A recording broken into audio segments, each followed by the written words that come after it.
Hey, welcome back to Coin Chronicles. This is Bryce. I hope you are doing well.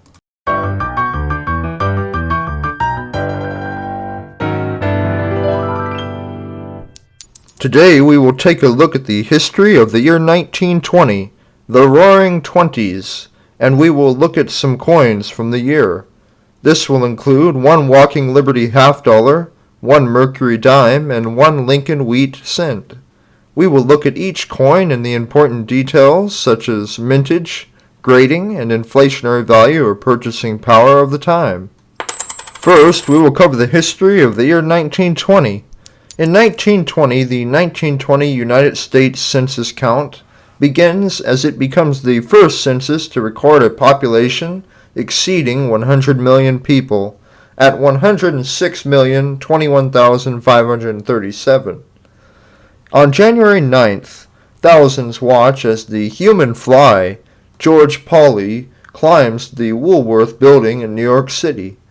Prohibition in the United States officially begins with the 18th Amendment to the Constitution in effect. The United States Railroad Administration returns control of American railroads to the railroad companies.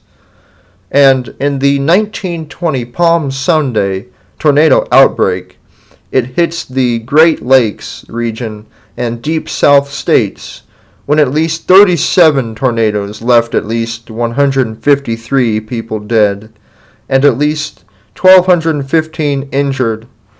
The U.S. Post Office rules that children may not be sent via parcel post, and the 19th Amendment to the United States Constitution is passed, guaranteeing women's suffrage.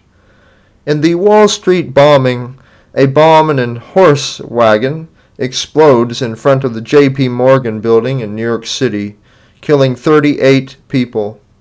The first domestic radio sets come to stores in the U.S., and the Westinghouse radio cost $10. Republican Warren G. Harding defeats the Democrat James M. Cox on the first national U.S. election in which women have the right to vote. And the election results are broadcasted in the first U.S. radio broadcast. The Eskimo Pie and the Jungle Gym are invented, and the songs Blue Jeans, Crazy Blues, Wang Wang Blues, and Whispering are written and composed. First, we will take a look at the 1920 D Walking Liberty half dollar. The 1920 D Walking Liberty half dollar was minted in Denver. It has a size of 30.6 millimeters and a weight of 12.5 grams. Its composition is 90% silver and 10% copper. Its designer was Adolph A. Weinman. Its mintage is 1,551,000, and its inflationary value for the year 1920 is $7.64. The numismatic values range from $31 in good condition up to $6,382 in brilliant uncirculated mint state condition. Now we'll take a closer look at the 1920 D Walking Liberty half dollar from my collection. So, as we take a look at this 1920 D Walking Liberty half dollar, we can see that it's in pretty fair shape. I think we can still see some of the stars above the arm there near the Liberty. We can read the Liberty. We still see a lot of the main outlines. But now as we turn over to the reverse side, we can see the eagle is very much outlined with some details still showing, such as on the vegetation there near the eagle and near the mint mark. We can still read the D mint mark. But I think overall, if I were to grade this coin, I'd give it a grade of very good condition. Now let's take a look at the 1920 Mercury dime. The 1920 Mercury dime has a size of 17.9 millimeters and a weight of 2.5 grams. Its composition is 90% silver and 10% copper, and its designer is Adolph A. Weinman. Its mintage is 59,030,000. Its inflationary value for the year 1920 is $1.53, and its numismatic values range from $4 in good condition up to $293 in brilliant, uncirculated mint state condition. Now we'll take a closer look at the 1920 Mercury dime from my collection.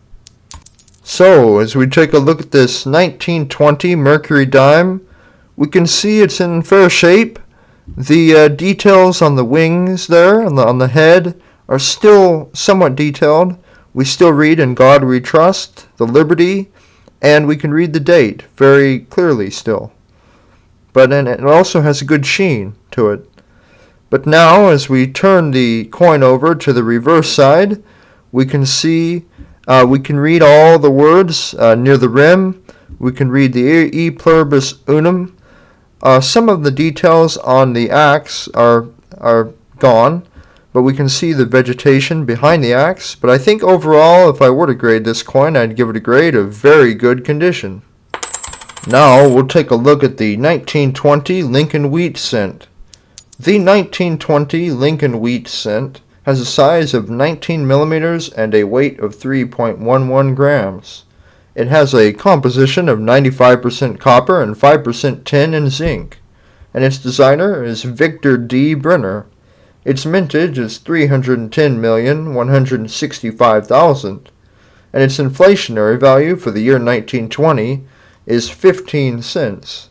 Its numismatic values range from 28 cents in good condition up to $32 in brilliant, uncirculated mint state condition. Now we'll take a closer look at the 1920 Lincoln Wheat Cent from my collection. So, as we take a look at this 1920 Lincoln Wheat Cent, we can see that it's in pretty good shape. The Lincoln is very clear with details. "In God We Trust," we can read the Liberty as well as the date very clearly, and the rim has not been damaged or worn. And there's very little scratches, but everything seems clear. But as we turn to the reverse side, we see that the lines in the wheat on the edges are still visible. They're still there. We can read E pluribus unum, 1 cent, and United States of America on this side as well. And there's even a sheen. But if I were to grade this coin, I'd give it a grade of extremely fine to almost uncirculated condition. Hey, I really hope you enjoyed this video and found it to be interesting. For more videos, please like and subscribe.